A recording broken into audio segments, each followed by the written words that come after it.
우리들의 인생은 인생에 서론이 있고 본론이 있고 결론이 있겠습니다.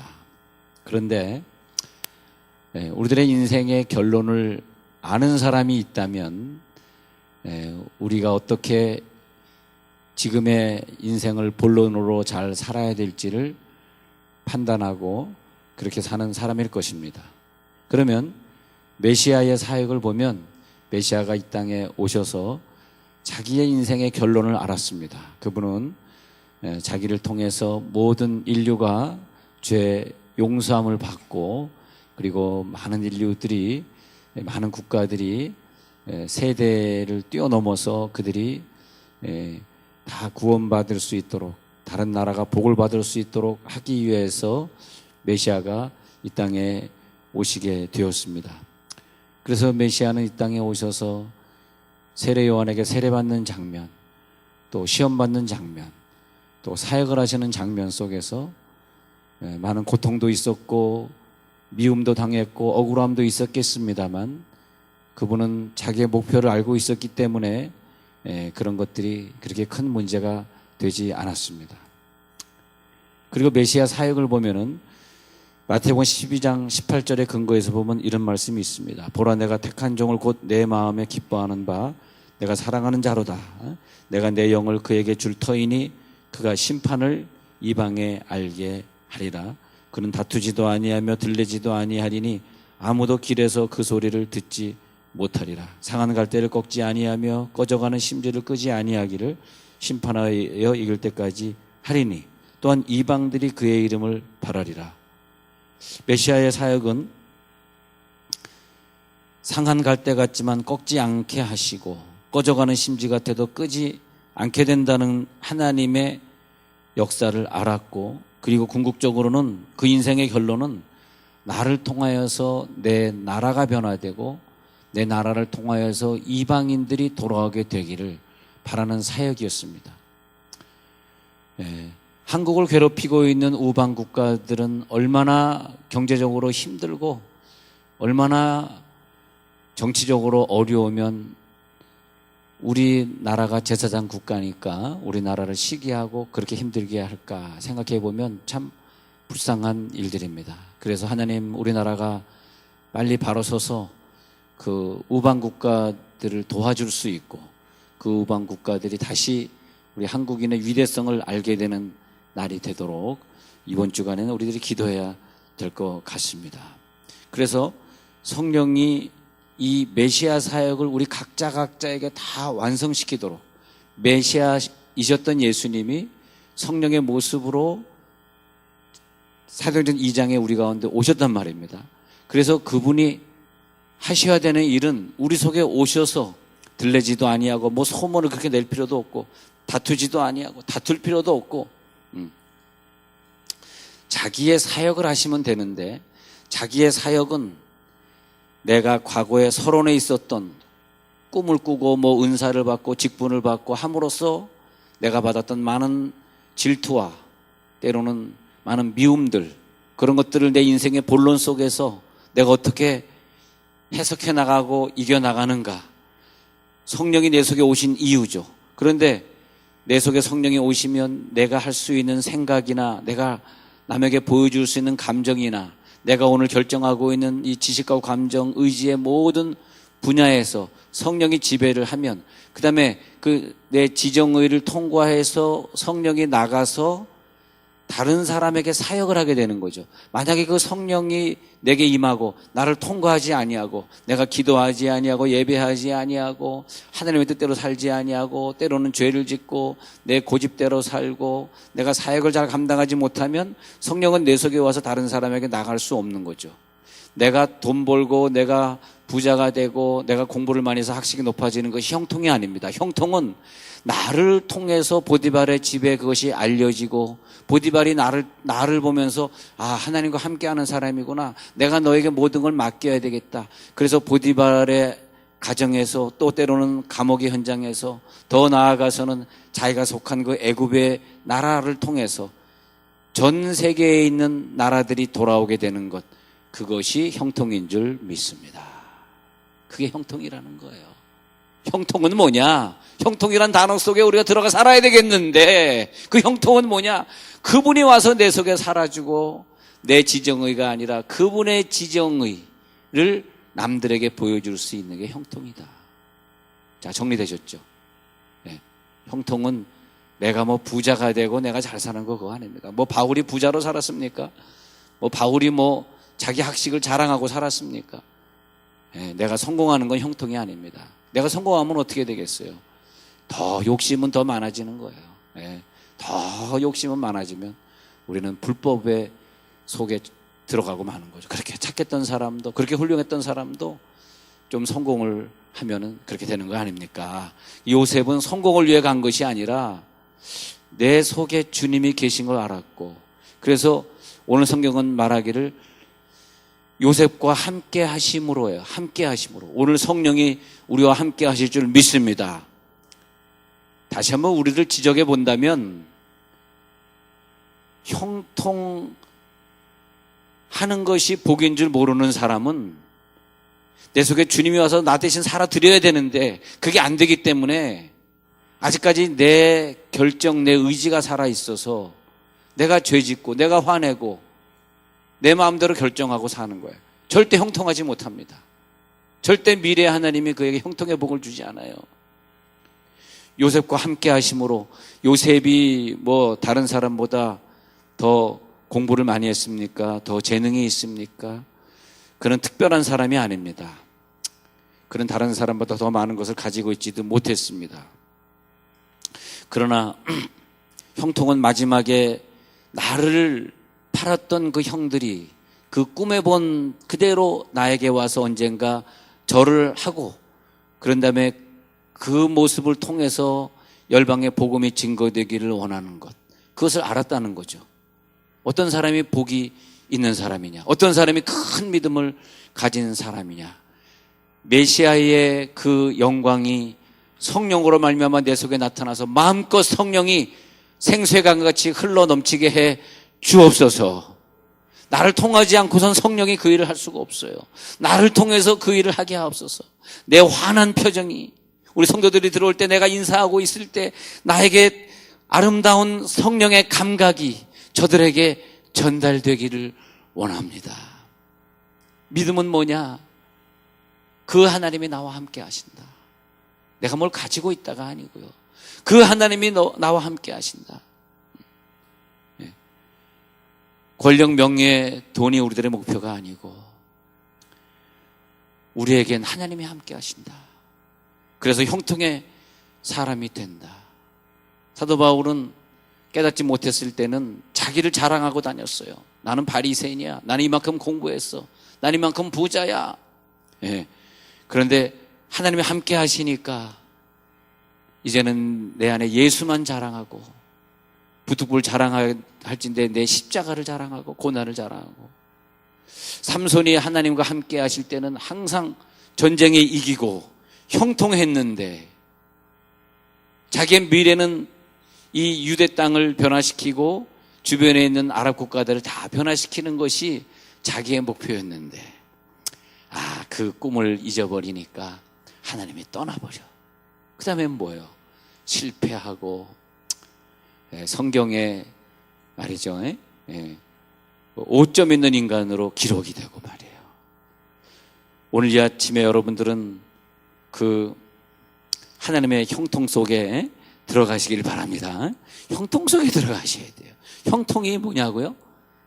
내 죄 아닙니다. 내 죄를 끊어야 됩니다. 내 생각, 결정, 내 의지, 내 감정 아닙니다. 그 형통이 아닙니다. 하나님이 함께 하지 않습니다. 그렇기 때문에 하나님이 나와 함께 하시려면 내가 이제는 하나님의 결정, 하나님의 감정, 하나님의 생각으로 살아야 되겠구나. 오늘 첫 번째 보니까 누가 형통이냐, 요셉의 모습을 보니까 창세기 39장에서 애굽에 내려서 끌려갔는데 친위 대장 애굽 사람 보디발이 그를 그리로 데려간 이스마엘 사람의 손에서 요셉을 샀다. 여호와께서 요셉과 함께 하심으로 그가 형통한 자가 되어, 첫 번째 형통한 자가 되었다라고 말을 할 때 보면은 요셉의 고난을 알 수 있어. 고난이구나. 왜 고난일까? 어쨌든 그가 받은 은사, 꿈의 은사를 가지고 겸손하게 행하지 못했구나, 교만했구나. 그랬더니 형들에게 미움을 사서 그래가지고 인생의 실패를 만났구나. 그래서 첫 번째는 뭐냐 하면 고난입니다. 아, 고난을 만난 사람이구나. 이제 팔려다니는구나. 예. 노예가 돼서 팔렸구나. 예. 여기에서 팔려가는 요셉, 고난의 요셉. 그러나 그 고난의 요셉이 시간이 지나가면서 점점 나아지고 나중에 형통의 복을 누린단 말이에요. 그걸 갖다 성경은 합력하여 선을 이룬다. 합력하여. 내가 교만해서 내가 죄를 져서 당한 고난, 또 하나님이 함께 하시면 결론은 요셉처럼 좋아질 줄로 믿습니다. 함께 하는 거죠. 그래서 요셉의 신앙은 지난날의 실수, 지난날의 고난을, 지난날의 죄를 다시 형통의 사람으로 만들 수 있는 신앙이었던 것 같아요. 하나님, 내가 그때 너무 교만했습니다. 그때 은사 받았을 때 그 은사를 겸손하게 받아들이고 잘 활용했으면 나에게 큰 사역이 열렸을 텐데, 내가 교만해서 사람들의 미움을 사게 되고, 내가 그래서 이런 고난의 소용돌이 속에 들어가 있습니다. 하나님, 그러나 이 시간 내가 오늘 하나님 앞에 회개합니다. 내가 교만했던 것, 내가 하나님 뜻대로 살지 못했던 것 용서해 주시옵소서.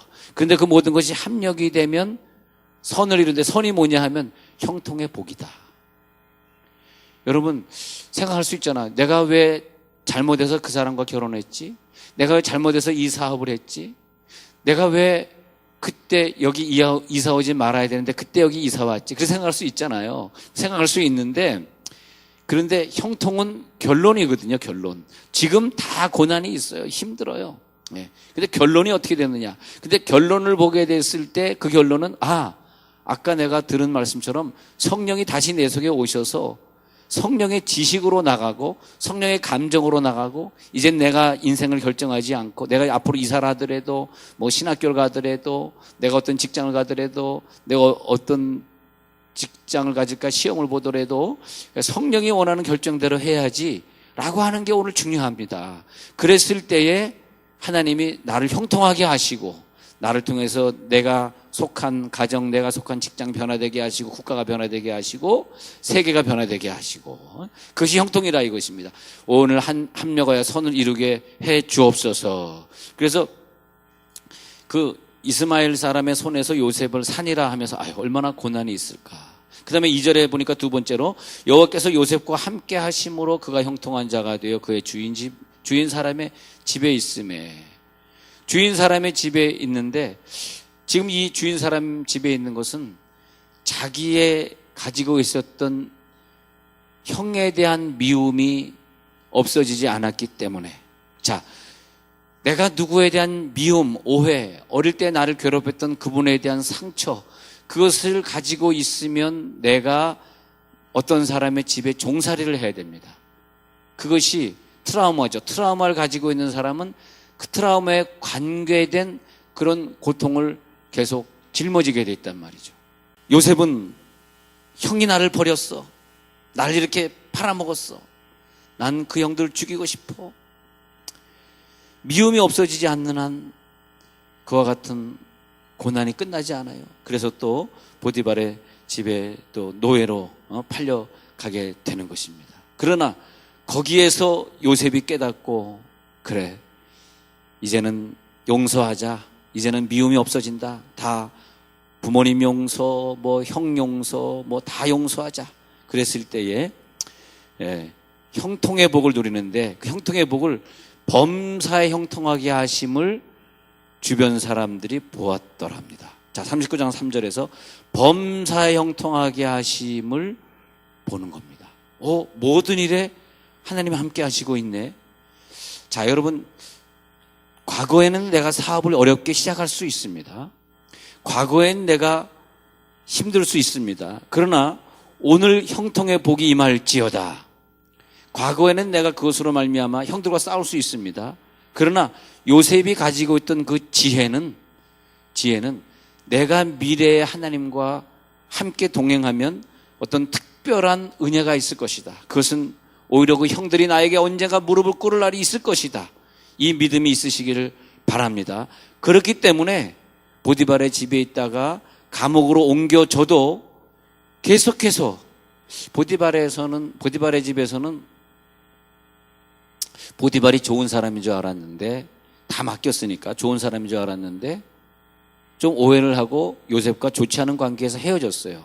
근데 감옥에 가서는 관원장을 만납니다. 그 술관원장을 만나면서 그 술관원장이 나중에 요셉을 애굽 왕에게 진언하게 되고 추천하게 되고, 그래서 요셉이 풀려나는 계기가 됩니다. 그래서 감옥에서는 만남의 복을 받았어요. 그래서 보디발의 집에서는 사람에게 인정받는 모든 가구와 집안의 모든 걸 맡겨주는 그런 복을 받았다면, 감옥에 와서는 사람을 만나는 만남의 복을 받습니다. 그런 복들, 나를 통해서 이 모든 집의 가구와 모든 것이 형통하게 되는 복이 있고, 그 다음에는 감옥에서는 어떤 환경이라 할지라도, 여러분 감옥에 있는데 감옥에서 누구를 원망했어요? 형제들이 원망했어요. 보디발 원망했어요. 이젠 건 다 떠나갔습니다. 원망은 이제 다 떠나갔습니다. 감옥에서는 하나님이 요셉과 함께하는 형통의 복을, 요셉에서도 간수들이 볼 때, 야, 범사의 요셉이 하나님과 함께하는구나, 하나님이 저를 도와주고 있구나, 그런 복을 받습니다. 이것은 뭐냐 하면, 첫 번째 말씀드린 것은 내가 죄로 인해서 고난을 만났더라도 합력하여 선을 이루는 것이고, 두 번째는 이제는 내가 가지고 있던 미움조차도 다 씻겨져 나가는 그런 형통의 복을 받는 것이고, 오늘 그런 역전의 복이 임할지어다. 우리는 인생을 역전시킬 수 있는 사람이에요. 왜?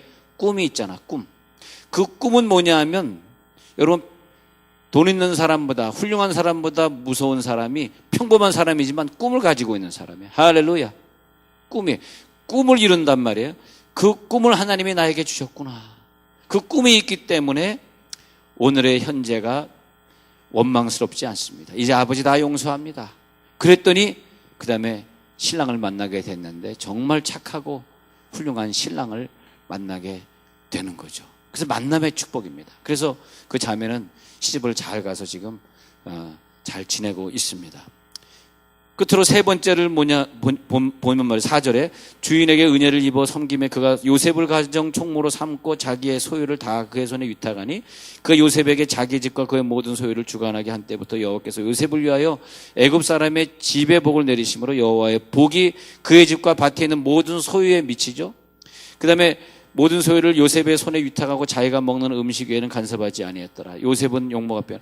여기서 보면은 세 번째는 나로 인해서 내 주인이 복을 받아야 되고, 나로 인해서 내가 다스리는 자가 복을 받고, 나로 인해서 집안의 모든 가구까지 복을 받는 것이 세 번째 복입니다. 그래서 저는 이번 주간의 기도 제목이 뭐냐 하면, 하나님 나로 인하여서 우리 국가가 인류 국가가 되게 하시고, 그리고 다른 사람들이 어떤 그 미움과 악으로 우리를 대할 때 우리는 그런 국가가 아니라, 지금은 당장 약소 국가로 보이고 지금은 아무것도 할 수 없는 국가로 보이지만은 그 대신에 우리는 그런 힘으로 대항하는 것이 아니라, 하나님 우리 국가는,